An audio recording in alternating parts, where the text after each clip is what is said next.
नमस्कार दोस्तों, MSR पाठशाला में आपका स्वागत है, अभिनंदन है। मैं आपका प्रिय दोस्त महीप सिंह राठौड़ आज आपको ITR भरते समय HRA में छूट कैसे व किसको कितनी प्राप्त हो सकती है पर चर्चा करेंगे। दोस्तों, अगर आप मेरे चैनल पर नए हो तो सब्सक्राइब अवश्य कर दें, क्योंकि ऐसी महत्वपूर्ण जानकारी आप तक तुरंत पहुंच सके। और वीडियो में मेरे साथ अंत तक बने रहें, क्योंकि अंत में मैं आपको इसका शॉर्ट तरीका भी बताऊंगा। तो चलते हैं कंप्यूटर स्क्रीन पे, जैसे आपको दिखाई दे रही है। इसमें सबसे पहले HRA संबंधी नियम दोस्तों जो मैंने लिख रखे हैं उस पर अपन चर्चा करते हैं। सवाल ये है कि आप HRA पर कितना टैक्स बचा सकते हैं। इसकी कैलकुलेशन के दोस्तों तीन परिस्थितियाँ हैं, तीन नियम हैं, और इसमें जो भी रकम सबसे कम आएगी उस पर HRA के जरिए छूट का फ़ायदा लिया जा सकता है। इसमें सबसे पहली परिस्थिति है दोस्तों कि आपकी सैलरी में कितना हिस्सा HRA का है वो। दूसरा, मेट्रो शहर जैसे दिल्ली, मुंबई, कलकत्ता में रहते हैं तो बेसिक सैलरी का 50% HRA होगा, और नॉन मेट्रो के लिए सैलरी का 40% हिस्सा शामिल होता है। ये दूसरा नियम है। और तीसरा नियम है, वास्तव में चुकाए गए मकान के सालाना किराए में से सालाना सैलरी का 10% घटाने के बाद बची रकम। तो ये दोस्तों तीन परिस्थितियां हैं। इन तीन परिस्थितियों में से जो सबसे कम रकम प्राप्त होती है वो HRA में छूट प्राप्त होती है अपने को। अब बात ये आती है कि इन परिस्थितियों को कैसे समझा जाए। इसके लिए मैंने एक बहुत ही आसान एग्जाम्पल दे रखा है। उस एग्जाम्पल के जरिए अपन समझते हैं दोस्तों। बहुत ही आसान है, पूरा आपको समझ में आ जाएगा इस वीडियो के अंत तक। तो जैसे यहाँ पर मैंने HRA कैलकुलेशन का तरीका बता रखा है। मान लीजिए आप बीकानेर में नौकरी करते हैं और किराए पर रहते हैं। किराए के तौर पर आपने 9,583 रुपये पर मंथ दे रहे हो, तो सालाना के ये हो गए मल्टीप्लाइड बाई 12 है, यानी 12 से गुणा करेंगे तो 14,996 रुपये हो गए दोस्तों।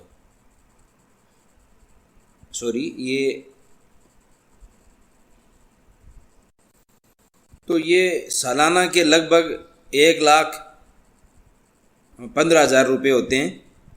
और मूल वेतन मान लो संबंधित कार्मिक का पूरे ईयर का 5,05,200 रुपये है, और महंगाई भत्ता है वो भी पूरे ईयर का 18,700 1,87,846 रुपये है। ऐसे में आपको HRA के तौर पर अधिकतम कितने रुपए की बचत इनकम टैक्स सेविंग में आप कर सकते हो, इसके बारे में अपन चर्चा करेंगे। तो ये अपने GA 55 से आप भी निकाल सकते हो। बड़ा आसान है कि आपका टोटल मूल वेतन कितना है, आपका DA कितना है और आपका HRA कितना है। ये आप GA 55 से आराम से निकाल सकते हो दोस्तों। और उसके बाद में आपने कितना किराया चुकाया है ये आप यहाँ पर लिख सकते हो। इसके बाद में अगर देखा जाए तो प्रथम परिस्थिति जो अपन ने की थी, एक्चुअली HRA रिसीव्ड, तो ये एक्चुअली HRA रिसीव्ड है। ये GA 55 में अपन देख सकते हैं कि संबंधित कार्मिक के कितने HRA हैं। तो यहाँ पर संबंधित कार्मिक का 45,468 HRA है, वो पूरे साल में रिसीव हुआ है GA 55 के सैलरी में। और उसके बाद में रेंट पेड, यानी कितनी रेंट है वो, पहली परिस्थिति तो ये हो गई। दूसरी परिस्थिति है दोस्तों रेंट पेड, यानी कितनी रेंट यानी किराया दिया है उसने। तो ये किराया है जो लगभग मंथली, अभी मैंने बताया आपको कि 9,583 दिया हुआ है, और ईयरली हो गया 1,15,000। ये किराया उसने ईयरली दिया है। उसमें से माइनस करना है कि माइनस क्या करना है दोस्तों, यहाँ आपको समझने की बात है कि आपकी बेसिक और DA का 10% निकाल के उसमें से माइनस करना है। तो यहाँ जैसे इस कार्मिक का बेसिक है वो 5,05,200 है, और DA 1,87,846 है। इन दोनों को यहाँ पर जोड़ दिया गया है, और उसका 10%, जैसे ये जोड़ दिया दोनों को तो 6,93,040 रुपये आते हैं। इसका 10% निकाला तो ये 6,93,005 आ गया दोस्तों।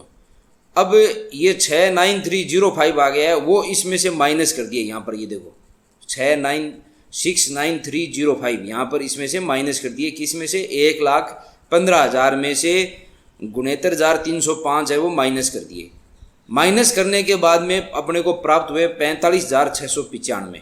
तो अपने दूसरे नियम के तहत जिसमें ये कह रखा है कि जो आपने वास्तविक रेंट पेड किया है उसमें से अगर आप अपने बेसिक व डीए का 10% माइनस करके कितना बचता है, तो यहाँ पर ये बचता है 45,695। जैसे अपन अपने ऊपर नियम में देखें तो ये नियम में देखो 2 नंबर नियम दोस्तों ये बता रखा है 2 नंबर कि यहाँ पर ये 3 नंबर नियम का मैंने यहाँ पर समझा दिया पहले।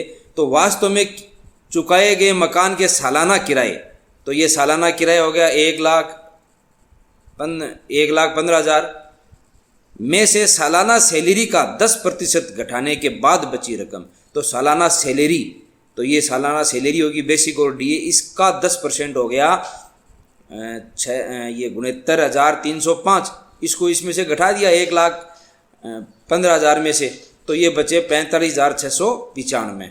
तो दूसरी रकम अपने पास ये प्राप्त हो गई 45,695। और तीसरा नियम था कि बेसिक प्लस डीए यानी जो भी है का 40%।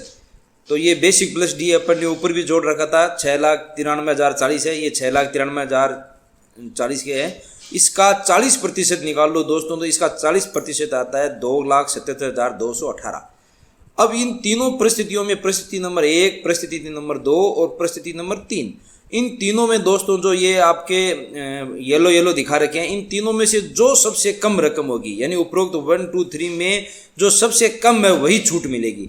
तो उपरोक्त में से नंबर 1 कम है जो कि 45,468 है, जबकि नंबर 2 है वो 45,695 है, वो इनसे ज़्यादा है। तो इसलिए एचआरए में जो छूट मिलेगी वो एक्चुअली में एचआरए रिसीव्ड हुआ है इस कार्मिक का, वो एचआरए में छूट इसको मिल जाएगी, यानी 45,468 रुपये की एचआरए में छूट मिल सकती है। अब नोट क्या है दोस्तों, ये ध्यान रखना है कि जो ये 1,15,000 की जो सालाना रसीद लगाई है, इस रसीद चूँकि ये 1,00,000 रुपये से ज़्यादा है, अतः किराएदार की रसीद व मकान मालिक का पैन कार्ड लगेगा, यहाँ पर रसीद भरी जाएगी और 1,15,000 की, और इसमें मकान मालिक का पैन कार्ड भी लगेगा, क्योंकि अगर किराया 1,00,000 पर ईयर से ज़्यादा होता है तो उसमें पैन कार्ड मकान मालिक का लगाना आवश्यक होता है। अब ये रसीद और पैन कार्ड है वो आपके पास सुरक्षित रखना है, क्योंकि आईटीआर भरते वक्त आप अगर छूट लेना चाहते हो ऐसे कार्मिक जिसकी सैलरी ये मैंने उपरोक्त वर्णन में आपको समझाया गया है, तो उसमें 45,468 रुपये आप उसके एचआरए के रूप में माइनस कर सकते हो।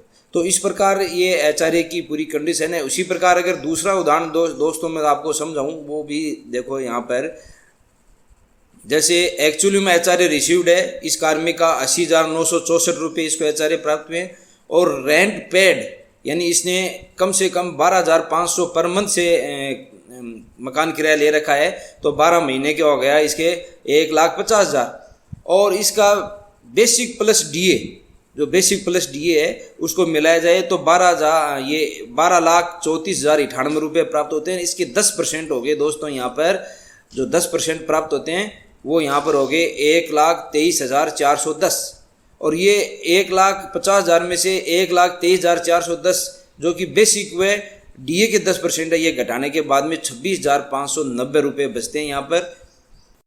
तो इस प्रकार इसके जो 10% है 12,34,10 है, वो इसमें से घटा दिए 1,50,000 में से, तो ये बचे 26,590। और अगर तीसरी कंडीशन के अनुसार इसकी बेसिक प्लस डीए है जो कि ये है, ये 12,34,098, इसका 40% अगर निकाला गया तो ये आया 4,93,639 रुपये। अब इन तीनों में से दोस्तों जो ये येलो आपको दिखाई दे रहे हैं टैग में 1, 2 और तीनों, इन तीनों में से जो कम है वो एचआरए में छूट मिलेगी, अर्थात उपरोक्त 1, 2, 3 में जो सबसे कम है वही छूट मिलेगी। उपरोक्त में नंबर 2 कम है, अर्थात 26,590 रुपये की एचआरए में छूट मिलेगी संबंधित कार्मिक को, और इसमें इस हेतु इसको लगभग 1.5 लाख रुपए के किराएदार की रसीद व मकान मालिक का पैन कार्ड लगेगा, जो कि उसको संभाल के रखना पड़ेगा अपने पास। तो इस प्रकार ये एचआरए में छूट के जो मैंने 2 उदाहरण समझाए हैं उससे आपको समझ में आ गया होगा कि एचआरए में छूट कैसे अपन कैलकुलेट करते हैं। ये 3 जो एचआरए के दे रखे हैं छूट के परिस्थितियाँ हैं, वो या तो आपका एक्चुअली में एचआरए है, या मेट्रो शहर में जो आप रहते हो तो 50% एचआरए का, या सैलरी का, या सैलरी का 40% हिस्सा है अगर आप नॉन मेट्रो में रहते हो। और वास्तव में किराए जो मकान का किराया दिया गया है उसको अपने सैलरी के 10% में घटाने के बाद में जो रकम बचती है वो HRA के छूट के रूप में मिलती है। इसके मैंने आपको 2 उदाहरण बताए, एक ये और एक दूसरा सेकेंड ये। उसके बाद में ये शॉर्ट तरीका है दोस्तों, एक बहुत ही आसान तरीका है, वो मैं बताने जा रहा हूँ, इसलिए आप ध्यान से देखें। शॉर्ट तरीका है कि अगर आपको इसमें समझ में नहीं आ रहा है, आपको कठिन लग रहा है, तो एक सीधा सा तरीका है कि आप गूगल पे जाइए और गूगल पे HRA डिडक्शन कैलकुलेट लगाइए।